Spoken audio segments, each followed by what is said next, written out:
अऊज़ुबिल्लाहि मिनश्शैतानिर्रजीम बिस्मिल्लाहिर्रहमानिर्रहीम। तो जैसा कि इस आदमी के कुछ सवालात थे तो इनका हम जवाब देंगे। तो इसका पहला सवाल है, आपने बहुत ही सोच समझ कर जवाब देना है। पहला सवाल, क्या अल्लाह धोखेबाज है? क्या आप मुझे मजबूर करेंगे इस निष्कर्ष में पहुंचने के लिए कि अल्लाह धोखा देते हैं? आप सोच रहे होंगे ये प्रश्न कैसे आ गया और कहां से आ गया? सीधी सी बात, उस आयत में लिखा है कि लोगों को ऐसा दिखाया गया कि यीशु को क्रूस पर चढ़ाया गया है। अगर लोगों को ऐसा दिखाया गया तो वो दिखाने वाला कौन है? अल्लाह। तो पहली बात यह समझने की है कि अल्लाह तबारक व तआला ने लोगों को धोखा नहीं दिया, बल्कि उनको ऐसा लगा। कुरान करीम की आयत है, वलाकिन शुब्बिहा लहुम, यानी उन्हें ऐसा लगा। जो क्लेम करते थे और करते हैं कि हमने मसीह अलैहिस्सलाम को कत्ल किया, उन्हें सलेब दी, यानी उन्हें क्रूसीफाई किया, तो अल्लाह तबारक व तआला ने उनकी इस गलतफहमी को रिफ्यूट किया और कहा, वमा कतलूहु वमा सलबूहु वलाकिन शुब्बिहा लहुम, ना तो तुम लोगों ने उन्हें कत्ल किया और ना ही उन्हें सलेब दी, वलाकिन शुब्बिहा लहुम, बल्कि तुम्हें ऐसा लगा। ये नहीं कि अल्लाह तबारक व तआला ने उनको धोखे में रखा, बल्कि उनको ऐसा लगा कि वो जीसस क्राइस्ट को क्रूसीफाई कर रहे थे। तो अल्लाह तबारक व तआला ने उनके इस फॉल्स क्लेम को रिफ्यूट किया कि तुम्हें ऐसा लगा, तुम जो क्लेम कर रहे हो असल में वैसा हुआ नहीं है, तुमको ऐसा लगा कि तुमने उन्हें क्रूसीफाई किया, हालांकि ना तो तुम लोगों ने जीसस क्राइस्ट को कत्ल किया और ना ही उन्हें क्रूसीफाई किया।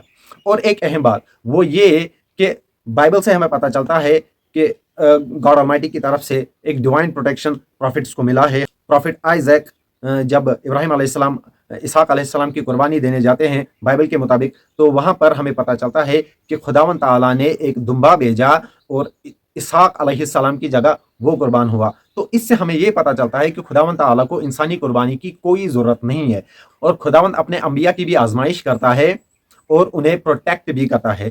खुदावंद ने मूसा अलैहिस्सलाम को फिरौन से बचाया, इसी तरीके से प्रॉफिट दानियल अलैहिस्सलाम को शेरों से बचाया, सैयदना यूनुस अलैहिस्सलाम को मछली के पेट से बचाया। हालांकि जब सैयदना यूनुस अलैहिस्सलाम मछली के पेट में थे तो मछली समंदर में घूमती फिरती रही, फाइनली जब बाहर निकले तो वो जिंदा थे। तो गॉड ऑलमाइटी की तरफ से प्रॉफिट्स को एक खास यानी डिवाइन प्रोटेक्शन हासिल था।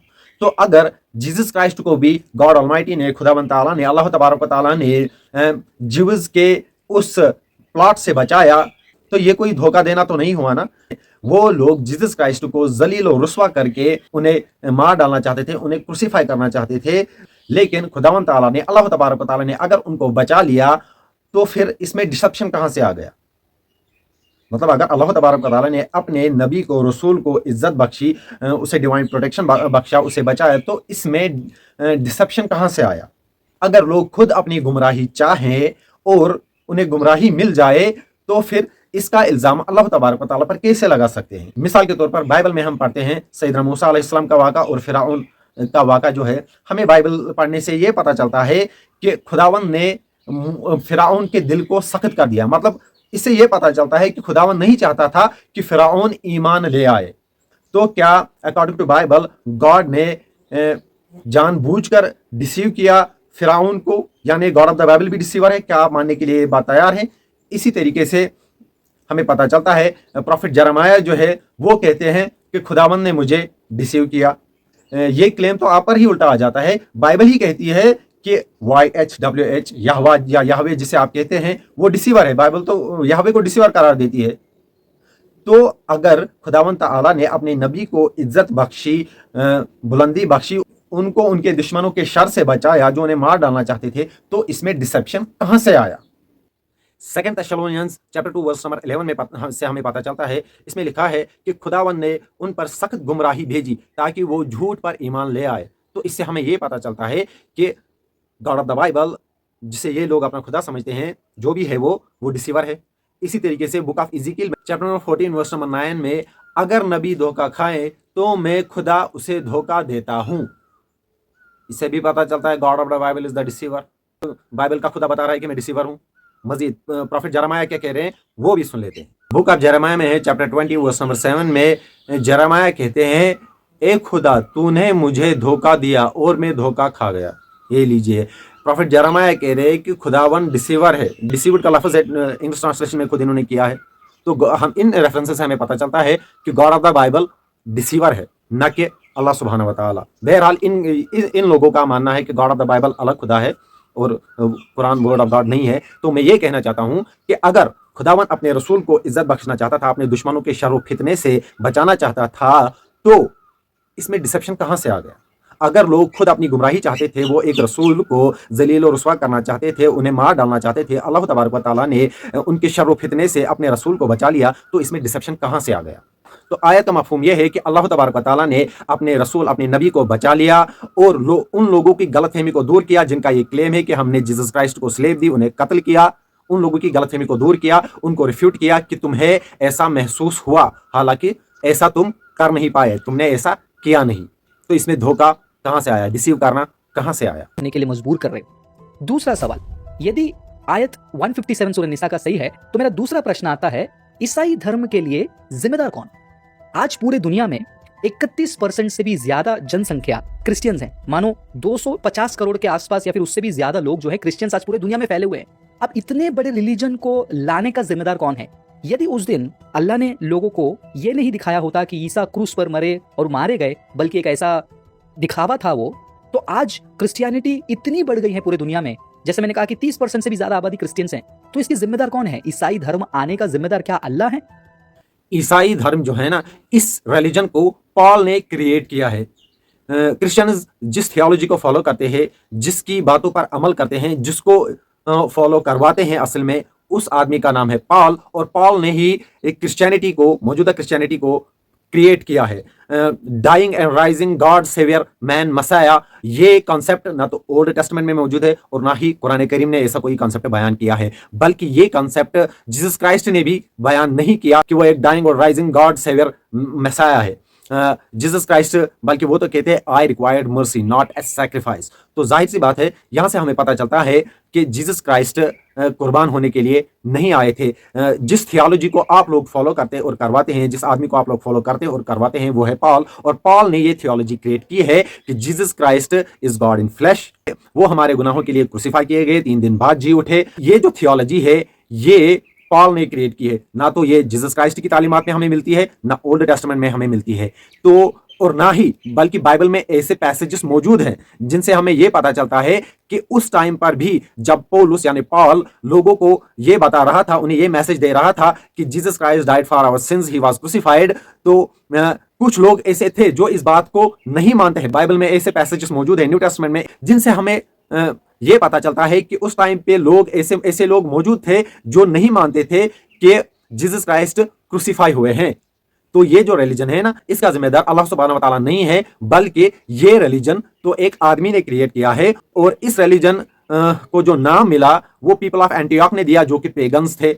जाहिर सी बात है, ये क्रिश्चियंस, तो ये नाम खुदा ताला ने दिया नहीं, बल्कि बुक ऑफ एक्ट्स से हमें पता चलता है कि ये पीपल ऑफ एंटियोक ने उन लोगों को नाम दिया था। तो जब नाम भी डिवाइन नहीं, जिसकी टीचिंग्स पर अमल किया जा रहा है, जो ये प्रीच कर रहा था, तो वो भी एक झूठा मकार बल्कि धोखेबाज आदमी था। तो उस आदमी ने इस रिलीजन को क्रिएट किया है, न कि अल्लाह सुब्हानहू व तआला को। क्रिश्चियनिटी के पीछे सबसे बड़ा हाथ, लोगों को गुमराह करने के पीछे जो है वो है पॉल।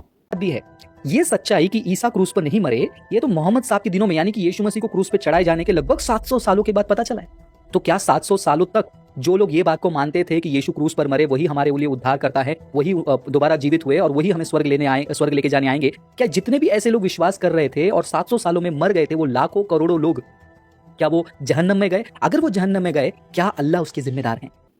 ये कहना कि जीसस क्राइस्ट के 700 सालों बाद पता चला कि जीसस क्राइस्ट क्रूसिफाई नहीं हुए हैं, तो पहले मेरी तुम्हें एक एडवाइस है कि अपने मजहब का, अपने पास्ट का मुताला करो, रिसर्च करो अपने रिलीजन की। तुम्हें पता चलेगा कि इवन एट दैट टाइम जब पॉल लोगों को बता रहा था कि Jesus Christ died for our sins, he rose from the dead, तो उस टाइम पर भी ऐसे लोग मौजूद थे जो इस बात को नहीं मानते थे कि जीसस क्राइस्ट क्रूसिफाई हुए हैं। फर्स्ट सेंचुरी में भी ऐसे लोग मौजूद थे, सेकंड सेंचुरी में भी ऐसे लोग मौजूद थे, बल्कि उस जमाने में एक कसीर तादाद इस अकीदे पर कायम थी, इस ईमान पर कायम थी कि जीसस क्राइस्ट क्रूसिफाई नहीं हुए थे, बल्कि जीसस क्राइस्ट के जो रियल फॉलोवर्स थे, जिन्हें एबियोनाइट्स भी कहा जाता है, वो भी ये बात नहीं मानते थे कि जीसस क्राइस्ट क्रूसिफाई हुए हैं। पहले अपनी हिस्ट्री का खुद तुम जो है मुताला करो, अपनी हिस्ट्री की रिसर्च करो, बाद में आके यहाँ पर लंबी लंबी फेंको। यूट्यूब पर आकर लंबी लंबी फेंकना अपने चैनल पर बहुत आसान है। मेरी तरफ से तुम्हें क्रूसिफिक्शन पर डिबेट के लिए चैलेंज है, आओ क्रूसिफिक्शन पर मेरे साथ लाइव डिबेट करो, तुम्हारी ही चैनल पर डिबेट करेंगे।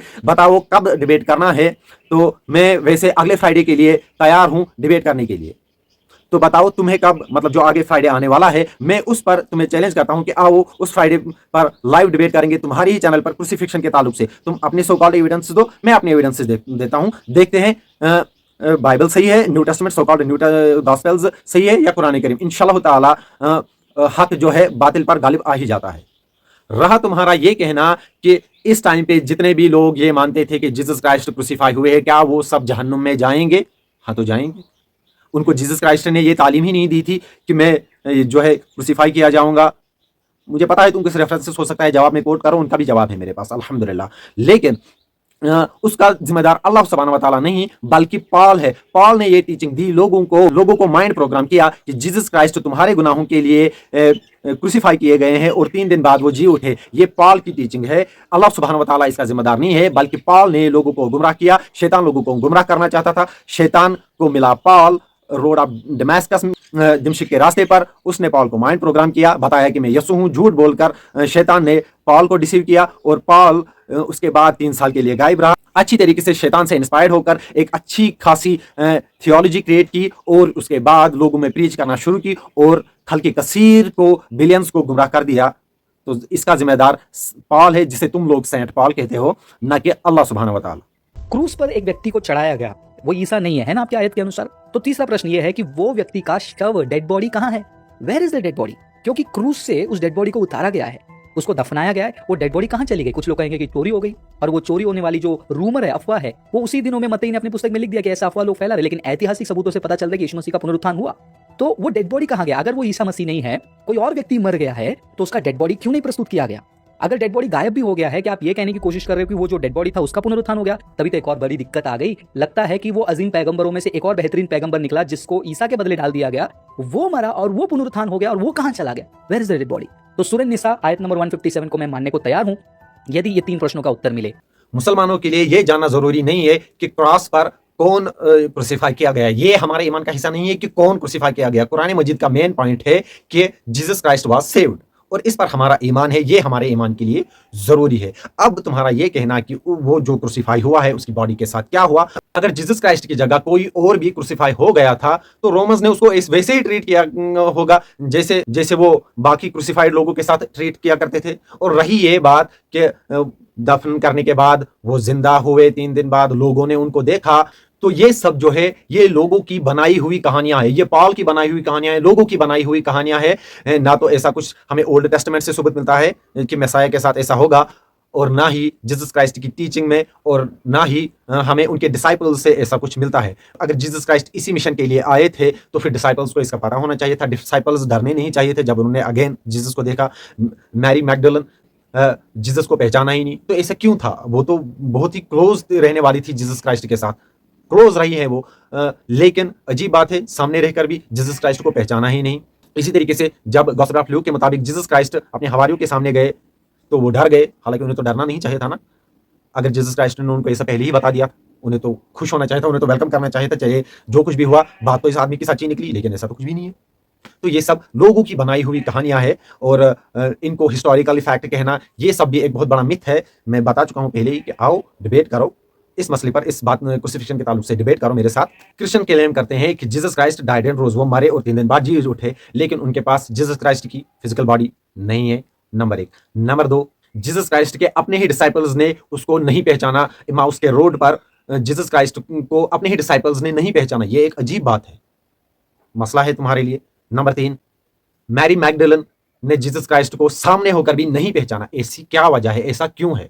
जबकि वो तो सबसे वन ऑफ द क्लोजेस्ट लोगों में से है जो जीसस क्राइस्ट के साथ रहे हैं। फिर ऐसा क्या हुआ कि सामने रहकर भी नहीं पहचाना? अब कोई हो सकता है ये कहे कि नहीं, मैरी मैगडलन जो थी वो दूर थी।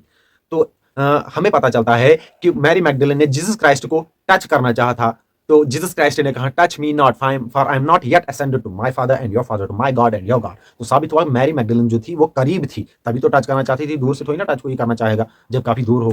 तो ये तो सेंस नहीं बनाता ना। फिर क्यों नहीं पहचाना?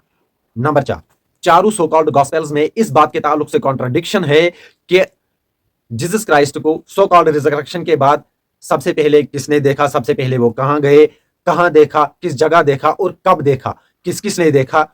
चारों गॉस्पेल्स, सो कॉल्ड गॉस्पेल्स में इसके ताल्लुक से बहुत सारा कॉन्ट्राडिक्शन है। बल्कि क्रूसिफिक्शन के टाइम में भी कॉन्ट्राडिक्शन है। साइनॉप्टिक गॉस्पेल्स के हिसाब से Jesus was crucified after the Passover meal, और जबकि so called gospel of John के मुताबिक he was crucified before the Passover meal, मतलब वो एक दिन पहले ही क्रूसिफाई किए गए थे जॉन के मुताबिक, जबकि साइनॉप्टिक ट्रेडिशन यानी Matthew, mark, Luke and John के मुताबिक वो जुम्मे को मतलब अगले दिन क्रूसिफाई किए गए। तो ऐसा क्यों है? यहां पर मेरा भी एक सवाल है कि जीसस क्राइस्ट के साथ दो क्रिमिनल्स और थे, उनके साथ क्या हुआ? उनके साथ भी वैसा ही कुछ किया गया बाद में जैसा जीसस क्राइस्ट के मतलब दफनाने तक के लिए हम कहेंगे बाइबल के मुताबिक क्या उनके साथ भी वैसा ही कुछ किया गया जैसा जीसस क्राइस्ट के साथ किया गया था? अगर नहीं तो उनकी बॉडी के साथ क्या किया गया? अगर दफनाया गया तो इसका सबूत दो। इसी तरीके से न्यू टेस्टामेंट में ऐसे कई सारे इवेंट्स है जो आज तक मिस्ट्री है, किसी को नहीं मालूम कि असल में हुआ क्या है, वहां क्या हुआ है। मिसाल के तौर पर gospel of Matthew chapter number 27 verse number 50, 52 और 53 से हमें पता चलता है कि वो जो मुर्दे निकल आए थे जमीन से, तो मैथ्यू ने लिखा है कि वो जब कब्र से निकल आए तो वो शहर में गए, यरूशलेम में गए और लोगों ने उनको देखा।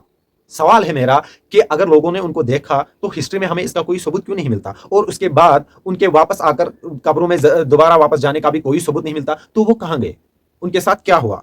हो सकता है आप कहोगे कि ये मेन पॉइंट नहीं है। तो इसी तरीके से क्रॉस पर कौन क्रूसिफाई किया गया ये हमारे लिए मेन पॉइंट नहीं है। मेन पॉइंट है Jesus Christ. Jesus Christ was not crucified. Quran ने हमें ये बताया है, ये हमारे ईमान का हिस्सा है। किसको क्रूसिफाई किया गया, उसके साथ क्या हुआ, उसकी लाश के साथ क्या किया गया, वो जानना हमारे लिए जरूरी नहीं है, क्योंकि कुरान मजीद इसके मुतालिक साइलेंट है और बाइबल भी बहुत सारे इवेंट्स पर साइलेंट है। मतलब बहुत सारी मिस्ट्रीज निकल आती है कि एक्चुअल में उस इवेंट पर हुआ क्या था। मिसाल के तौर पर अगर आप न्यू इंटरनेशनल वर्जन पढ़ेंगे तो हमें पता चलता है, आपने हो सकता है एक नाम सुना होगा बार अब्बन या बारब्बास, ठीक है। तो हमें जब न्यू इंटरनेशनल वर्जन जब हम पढ़ते हैं तो हमें पता चलता है कि उसका नाम भी जीसस था, जीसस बारब्बास या बार अब्बन, सन ऑफ फादर। तो इससे हमें यह पता चलता है कि वहां पर दो जीसस थे। तो किसको क्रूसिफाई किया गया और किसको छोड़ा गया, कंफ्यूजन यहां से भी क्रिएट होता है।